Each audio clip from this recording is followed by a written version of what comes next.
Waalaikumsalam. Silakan duduk. Kasih.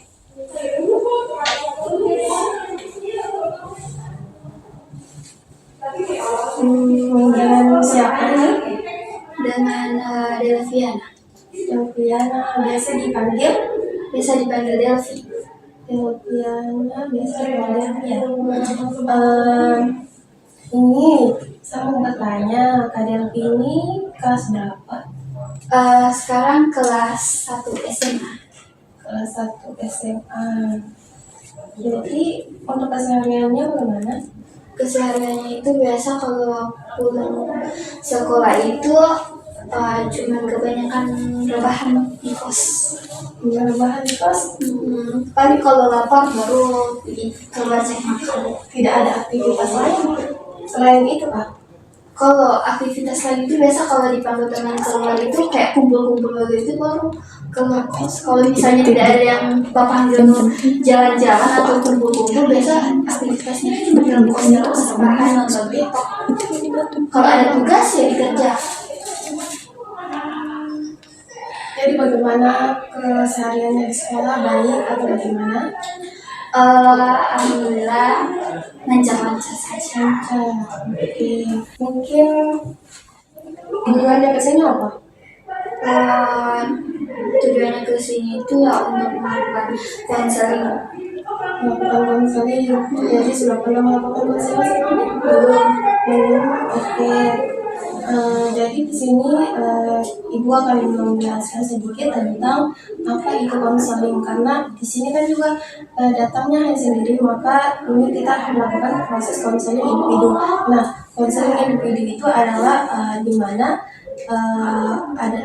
di mana seseorang itu memberikan pelayanan atau alternatif bantuan kepada seorang konseling untuk menyelesaikan permasalahannya. Nah, di sini konselingnya itu Delvi dan saya sebagai seorang konselor. Nah, sebelum melakukan konseling ya, baiknya kita akan berdoa terlebih dahulu. Mungkin akan saya pimpin ya. Sebelum melakukan proses konseling, angka baiknya kita berdoa dulu ya. Berdoa dimulai. Ya Allah, selesai. Nah, dalam proses konseling ini kita memiliki waktu 1 kali 45 menit ya. Jadi adapun asas-asas yang dipakai dalam konseling ini, yang pertama ada asas kerahasiaan, di mana ketika Kak Delvi menceritakan permasalahannya, saya akan menjaga permasalahan tersebut, yang apa yang sudah diceritakan kepada saya itu saya tidak akan menceritakan kepada orang lain. Itu adalah kode etik yang kami pegang sebagai seorang konselor. Dan yang kedua ada namanya asas keterbukaan, di mana Kak Delvi ini harus terbuka terhadap permasalahannya sehingga kita dapat bersama-sama mendapatkan alternatif bantuan kepada Kak Delvi atas permasalahannya. Dan yang selanjutnya ada asas kenormatifan, di mana ketika saya memberikan berbicara ya, ketika saya berbicara, Kak Delvi tidak boleh memotong pembicaraan dari saya, begitu pun sebaliknya. Nah, yang terakhir yaitu asas kesukarelaan. Jadi di sini saya mau bertanya terlebih dahulu, apakah Kak Delvi datang ke sini atas dasar kemauan saya sendiri atau ada paksaan dari orang lain? Pertama sih dikasih saran dari teman. Jadi intinya dia cuma kasih saran, kasihnya atas kemauan saya sendiri. Oke. Mungkin kita akan masuk dalam proses konseling. Jadi boleh diceritakan apa permasalahannya? Begini Bu. Biasa kenapa sampai teman-teman saya itu kasih saran ke saya untuk melakukan konseling, karena katanya saya sudah terlalu ini kecanduan gadget. Biasa itu saya pas pulang sekolah kan, pagi pulang sekolah biasa jam 2 begitu. Biasa saya dari pulang sekolah itu biasa sudah masuk ke kos itu rebahan biasa cuma kayak kan saya kayak terlalu kecanduan betul dengan gadget. Misalnya kalau pulang dari sekolah itu saya bisa seharian full, maksudnya bisa seharian full main handphone itu, kayak tidak ada kalau misalnya nanti lapar baru bangun dari rebahan. Intinya sering itu main HP, kayak tidak ada kegiatan kayak di luar gitu ya. Iya, saya bisa fullku itu 1 hari full itu kalau misalnya kayak tidak ada kegiatan kayak terlalu kegiatan yang sudah kegiatan yang harus saya lakukan tadi kayak penting saya lakukan itu. Kalau misalnya tidak ada kegiatan yang penting saya lakukan itu, tidak ada sambung lepas HP ku. Ini saya cuma kayak pegang HP main nonton TikTok. Biasa kalau bosan TikTok main FF, kalau bosan FF itu bisa nonton YouTube. Begitu saja setiap hari terus. Tidak ada aktivitas lain. Jadi kalau di sekolah itu bagaimana? Itu di sekolahnya Delvi itu memperbolehkan bawa HP atau tidak? Memperbolehkan. Jadi misalnya kalau teman-temannya melihat Delvi sering main HP itu bagaimana? Apa tanggapannya dong? Tanggapannya dorang itu biasa bertegur kayak dorang Delvi lepas dulu HP kata bercerita dulu orang begitu biasa. Makanya itu dorang kasih saran saya untuk melakukan konseling, karena katanya dorang saya sudah terlalu tidak bisa lepas lagi dari HP. Misalnya dorang ada bercerita, saya cuma asik nonton TikTok, scroll TikTok. Atau di rumah, misalnya pulang kampung atau apa gitu, biasanya adakah kayak aktivitas lain di kampung selain main HP? Kan biasa di kampung kan banyak teman gitu. Nah kalau di kampung itu saya biasa jarang pegang HP. Ada banyak aktivitas di kampung. Banyak aktivitas. Iya kan kayak apalagi kan ini teman-teman kampung yang sudah baku kenal dengan kita dari kecil, jadi banyak hal yang diceritakan gitu, banyak hal yang dilakukan kayak misalnya pergi kayak pergi ke tempat wisata gitu, pergi nongki atau kumpul-kumpul. Itu kan biasanya kan kalau di kos biasa ada orang tua biasa berkunjung. Itu biasa kalau misalnya ibunya Kak Delvi melihat Kak Delvi itu cuma scroll biasa apa tanggapannya? Biasa dia suruh dia bilang simpan dulu HP, dengar dulu mama bicara misalnya gitu, kayak cuma sekedar bertegur saja. Tidak sampai di situ HP, kayak cuma sekedar ditegur. Tapi ditegur 1 kali biasa habis ditegur memang biasa saya lepas HP. Tapi kalau misalnya sudah bosan dengar, tidak juga sudah bosan sih, kayak menurut saya kayak tidak ada bicara yang penting begitu itu, saya bisa langsung ambil HP ulang. Ya, jadi kalau misalnya di sekolah, kalau di dalam kelas biasanya itu diperbolehkan juga kayak di dalam kelas bawa HP gitu, diperbolehkan. Kalau sementara proses belajar mengajar itu tidak diperbolehkan, tapi saya biasa nekat Cuma mau main HP.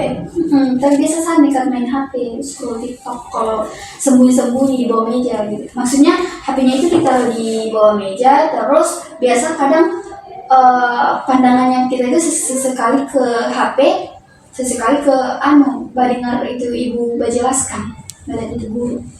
Ya, mungkin dari tadi yang aku dilakukan Kak Delvi, adakah 1 kali itu Kak Delvi itu kedapatan main HP di dalam kelas?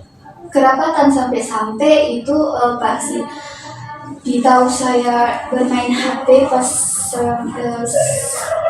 selama proses belajar berlangsung itu, HP ku itu ada disita sekitar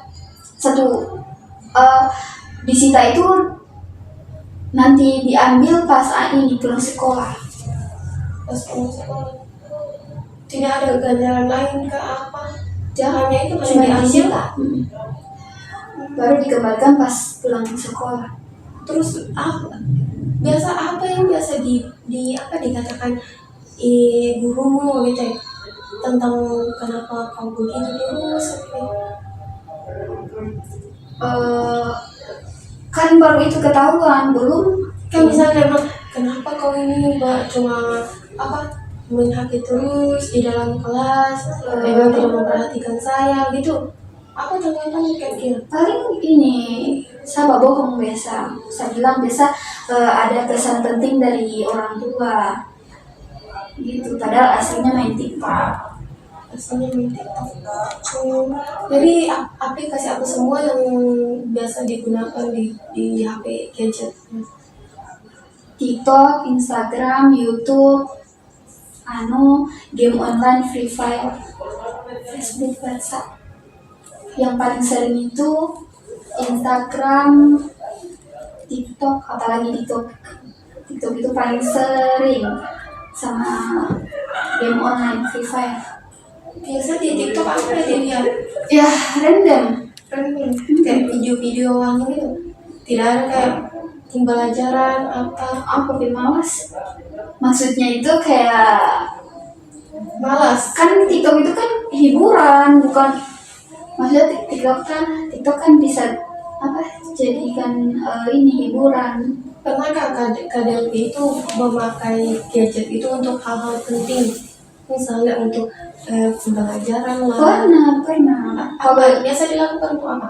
Kalau dikasih ibu ada tugas, kalau misalnya tidak bisa berpikir lagi, kan misalnya baca di jawaban, kalau misalnya tidak bisa didapat lagi jawabannya dari otaknya saya, nah itu biasa saya cari di Google jawabannya, terus saya tanya sama teman, nyontek lewat ini HP, suruh kirim jawaban.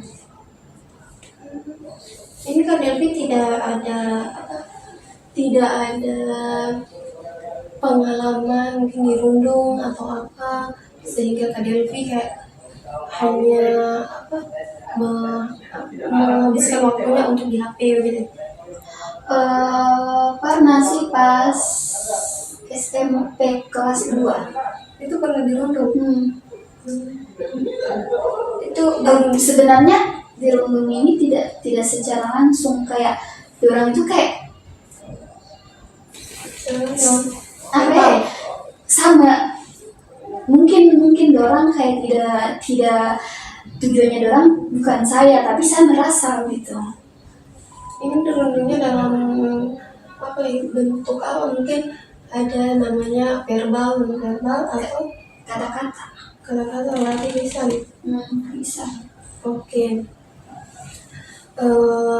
Di sini jadi kan tadi Kak Delphi sudah menyadari bahwa kecanduan gadget itu adalah salah satu hal yang tidak baik. Jadi apa sudah usaha yang Kak Delphi lakukan? Untuk usaha sendiri biasa kalau dipanggil teman itu biasa dipanggil teman kumpul-kumpul, biasa pergi keluar supaya tidak terlalu ini dengan gadget. Tapi pas sampai di kos tetap juga masalahnya kan ini biasa kalau di kos itu kan sendiri, nah otomatis itu sunyi, tidak ada orang, tidak ada teman.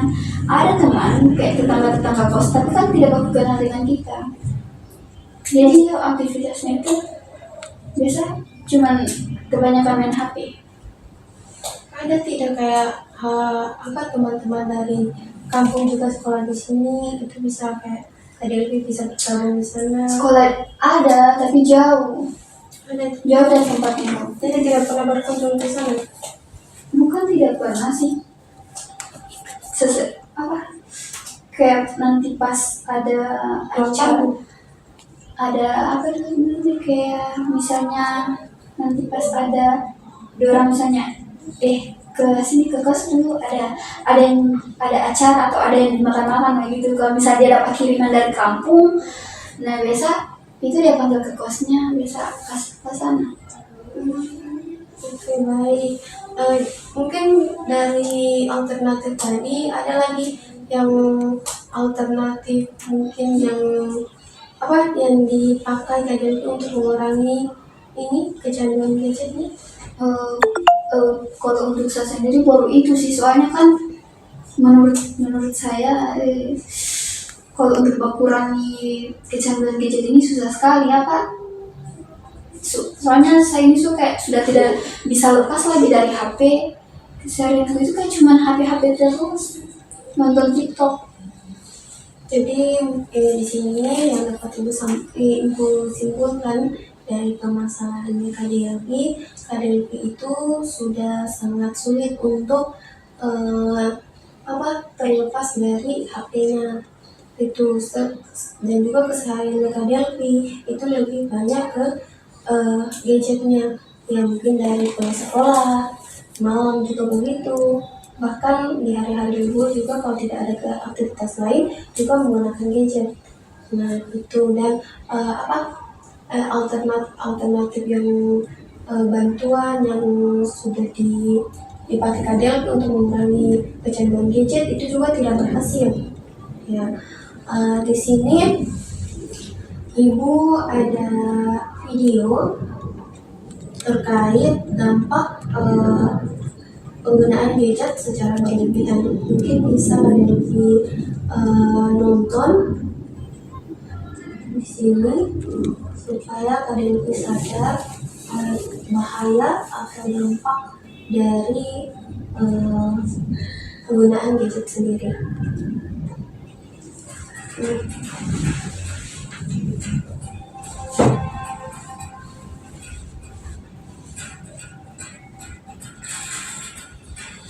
Seiring perkembangan zaman, penggunaan gadget atau gawai seperti smartphone, tablet, konsol game, dan lain sebagainya seolah menjadi. Bahkan penggunaan gawai juga semakin intensif saat pandemi COVID-19 melanda dunia.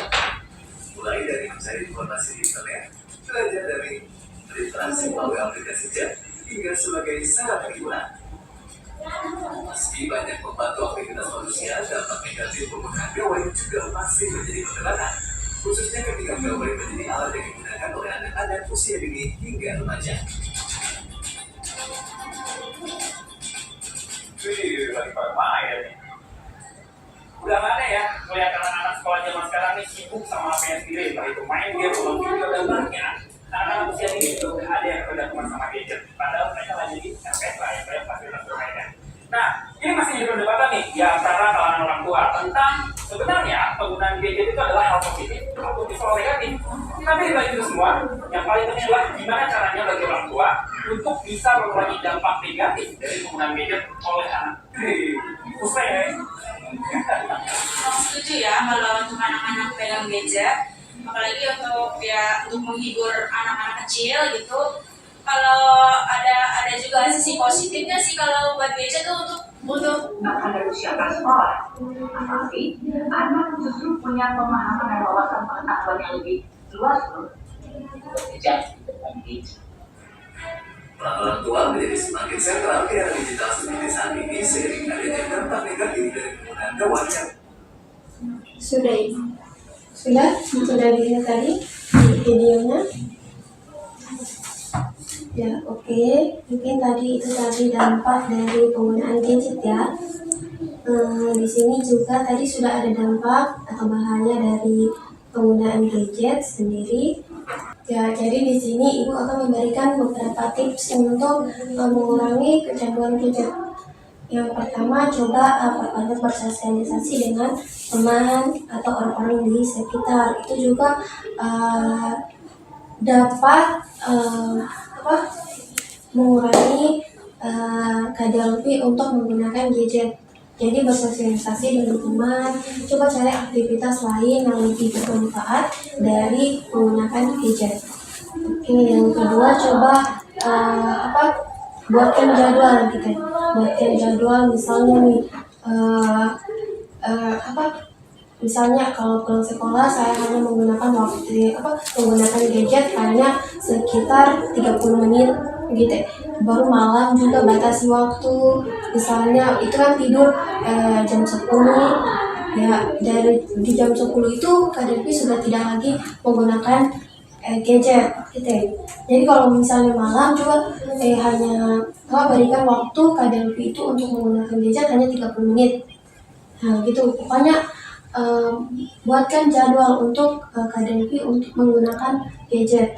Terus yang selanjutnya mungkin kalau di sekolah supaya Kak Delvi tidak sering menggunakan HP saat di sekolah, mungkin bisa cari kegiatan lain, misalnya masuklah di organisasi-organisasi seperti Pramuka, OSIS, juga PMR atau apa, itu juga bisa cara ampuh yang bisa dilakukan Kak Delvi untuk mengurangi kecanduan gadget. Nah, yang terakhir mungkin Kak Delvi bisa menggunakan ada fitur peringatan ketika Kak Delvi menggunakan gadget, ada fitur yang dibilang fitur peringatan. Itu bisa diaktifkan supaya kalau misalnya kan tadi sudah dijadwalkan misalnya 30 menit sudah dijadwalkan untuk bermain HP, selebihnya jika sudah lebih maka fitur itu akan berbunyi sendirinya, maka itu kan sudah Kak Delvi untuk tidak lagi menggunakan HP. Mungkin itu saja dari tips dari ibu. Ibu harap kedepannya Kak Delvi bisa menerapkan beberapa tips yang sudah ibu sampaikan tadi. Jadi tadi kan ibu sudah memberikan tips. Mungkin sesi konseling kita hari ini ibu akhiri. Mungkin ada kesempatan lain kita akan bertemu dan ibu akan menanyakan perkembangan dari Kak Delvi. Mungkin untuk mengakhiri kita akan berdoa terlebih dahulu. Berdoa sama-sama. Ya, untuk Kak Delvi terima kasih atas waktunya. Terima kasih atas waktunya. Sama ibu. Oke.